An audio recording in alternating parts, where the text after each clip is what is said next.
Amados, buenas tardes. El pastor Pedro Saavedra les saluda. Seguimos adelante revisando esta serie de la vida y la iglesia. Los últimos audios hemos venido abordando el tema de la iglesia. En los audios anteriores abordamos el tema de la vida. La situación actual del cristianismo, todos podemos estar de acuerdo que es caótica. Todos dicen estar en lo correcto y cada vez más parece como si fuese muy difícil juzgar quién está en lo correcto y quién está equivocado. Sin embargo, si tenemos revelación que trae conocimiento espiritual, sabremos lo que es la iglesia.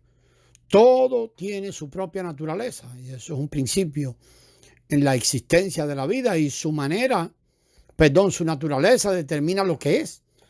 Si pintamos dos sillas con pintura color oro, dorada, quizás algunos piensen que las sillas están hechas de oro, porque solo ven el color exterior. Sin embargo, la determinación final de lo que las sillas son dependerá de la naturaleza y no de lo que se ve. Si algunos ponen un rótulo que indica que ellos son la iglesia, no significa necesariamente que sean la iglesia.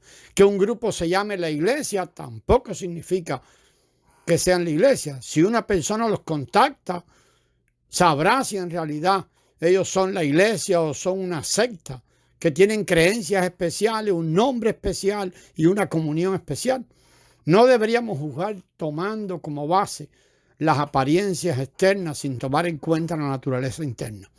Por esa razón, no importa dónde estemos, necesitamos preguntarnos si la naturaleza de aquello que vemos es la mezcla de Dios con el hombre o el resultado de la mezcla de Dios con el hombre, o solo vemos allí el elemento humano, el elemento del yo.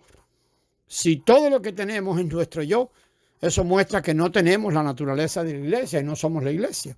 La iglesia es la mezcla de Dios con el hombre. La iglesia es Cristo, el cuerpo de Cristo y la plenitud de Cristo. La porción que fluye de Cristo hasta desbordarse es la iglesia. La iglesia es Cristo mismo. Cuando tenemos algunas actividades en la iglesia, ya sea que eso involucre tomar una decisión, una disposición o una sugerencia, siempre debemos tener presente que tiene que venir, tiene que nacer, tiene que tener su origen en la mezcla de Dios con nosotros. Que tenemos que mezclarnos con Dios y que tenemos que someternos a Dios. Todos deberíamos poder decir, yo estoy mezclado con Dios, yo vivo en Dios. Necesitamos orar y preguntarle al Señor, ¿te agrada este asunto? ¿Así es como tú quieres decidir esto? ¿Es así como tú quieres disponer las cosas? ¿Es esto lo que tú quieres hacer? Necesitamos percibir de continuo la presencia de Dios en nuestro ser y necesitamos poner bajo sus pies, bajo el Señor mismo, todas nuestras perspectivas, opiniones, planes, ideas y someternos a su luz. No deberíamos escoger por nosotros mismos. En vez de ello, deberíamos escoger lo que Dios elige, sugerir lo que Dios sugiere y decidir lo que Dios decide. Entonces podremos ver que los hermanos se mueven en la tierra según la mezcla de Dios y el hombre. Si Dios encuentra una persona en la tierra y se mezcla con ella, tal persona ciertamente se halla en el mover de Dios, es el producto del mover de Dios. Tal mover viene a ser el mover de la iglesia. Y este es un punto crucial. La iglesia es Cristo, es la mezcla de Dios con el hombre o el resultado de la mezcla de Dios con el hombre. La iglesia es la mezcla de Dios con el hombre, pero un principio muy importante en esta mezcla es la sujeción del hombre a Dios. La mezcla de Dios con el hombre requiere que el hombre se someta a Dios, no que Dios se someta al hombre. Muy a menudo la gente pregunta, bueno, ¿por qué en la iglesia no hay igualdad entre el hombre y la mujer? En una ocasión una hermana mayor le preguntó a un predicador, ¿por qué Dios quiere que las hermanas se sometan a los hermanos? Y él le preguntó, ¿por qué sus ojos están colocados bajo sus cejas? Ella respondió con un profundo silencio. La relación entre el esposo y la esposa es una descripción exacta de la relación que existe entre Cristo y la iglesia. Recuerde allá Efesios 5. La sujeción que la esposa tiene frente a su esposo representa la sujeción que la iglesia tiene frente a Cristo. Efesios 5:31, allí leemos, porque dejará el hombre a su padre y a su madre y se unirá a su mujer y los dos serán una sola carne. Puesto que el esposo y el esposo llegan a ser uno, ¿quién es la cabeza? Si un mismo cuerpo tuviera dos cabezas, eso sería monstruoso. En la boda, y esto es una costumbre milenaria, ¿verdad? La novia por lo general se cubre la cabeza con un velo. ¿Por qué el novio no se cubre la cabeza? Cuando dos personas están casadas, la cabeza de una debe estar cubierta porque solamente puede haber una cabeza en la pareja. Aunque antes cada uno tenía su propia cabeza, ya no. Cuando una pareja está casada, ellos declaran ante el universo que los dos han llegado a ser uno. Y ahora tienen una sola cabeza. Sería bueno que los hermanos casados que tienen cierta experiencia en su vida matrimonial pudiesen responder si su matrimonio tiene dos cabezas o solo una. En los hogares de los hermanos a menudo hay muchas cabezas y por eso mismo hay muchos problemas. Tener más de una cabeza hará de nuestra vida un asunto muy complicado. Necesitamos preguntarnos si en nuestra vida matrimonial hay dos cabezas o hay una. Algunos dirán que tienen por lo menos una cabeza o cabeza y media, dice alguno. Una cabeza es del hermano y un poquito o media cabeza de la hermana. Las hermanas necesitan cubrirse esa media cabeza a fin de no hacer nulo el significado de cubrirse la cabeza. Ellas deben hacerlo voluntariamente. El universo tiene leyes. Es algo maravilloso que en todo lugar y a través del tiempo las novias se hayan cubierto la cabeza durante la boda. Según la luz de Dios, cuando dos personas se casan, las dos llegan a ser una. Solamente hay una cabeza, ya no dos.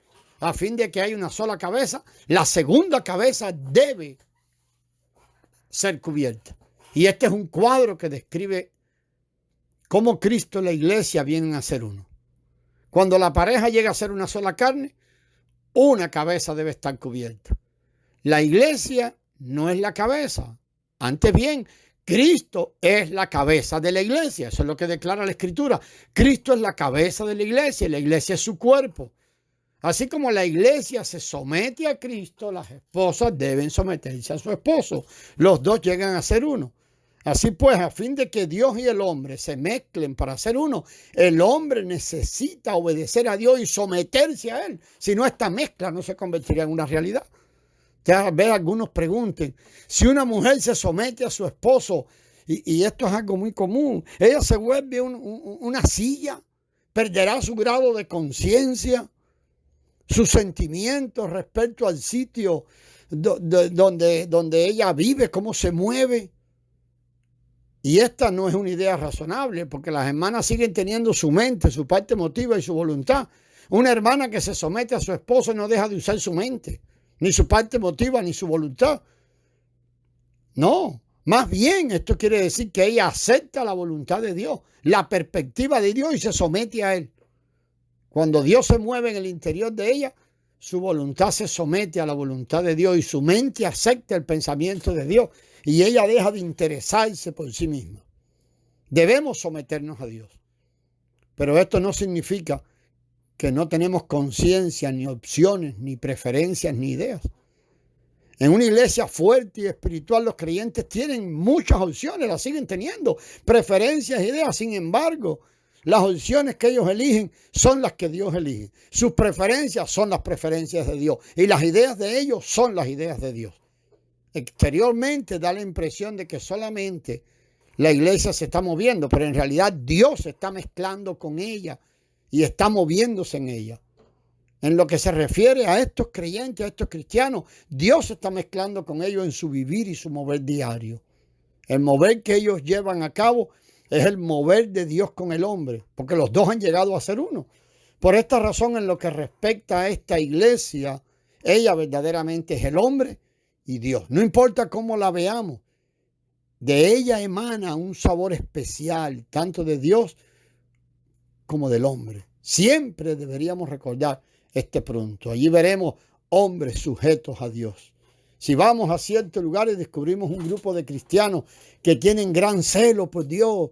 Deberíamos, no deberíamos, amados, alabarlo rápidamente y hacer juicio diciendo, oh, todas las iglesias deberían tener esta clase de celo. Ustedes son en realidad un ejemplo de la condición apropiada de la iglesia. No deberíamos reaccionar rápidamente. En vez de ello deberíamos preguntarnos, ¿este celo surge solo del hombre o ha sido inspirado por la obra de Dios, por el amor de Dios en ellos? Estas dos son dos fuentes diferentes. Algunas expresiones de celo proceden únicamente del hombre, pero otras proceden del amor que el hombre tiene para con Dios y provocado por el mismo Dios, está sujeto bajo la mano de Dios, lo cual es el resultado de la operación de Dios en el hombre. Y las dos expresiones son diferentes. Una proviene del celo del hombre, la otra proviene de la mezcla de Dios con el hombre. La primera expresión no es propia de la iglesia, es de yo, pero la última expresión sí es de la iglesia. Y este es un asunto extraordinario y un principio crucial. Debemos tener en cuenta este principio, el origen de lo que vemos. Si queremos saber si la iglesia en cualquier lugar, en una localidad, es la iglesia, debemos aferrarnos a este principio, que la iglesia es el resultado de la mezcla de Dios con el hombre, es la mezcla de Dios con el hombre, y que el mover de la iglesia es el mover resultante de la mezcla de Dios con el hombre. No es sencillo ni fácil emitir juicio basado en este principio. Es más, no debemos ser ni descuidados ni negligentes, porque podemos cometer errores fácilmente. Deberíamos tomar esto como un principio básico, pero dejar de andar haciendo juicio basado en este principio de manera ligera y descuidada.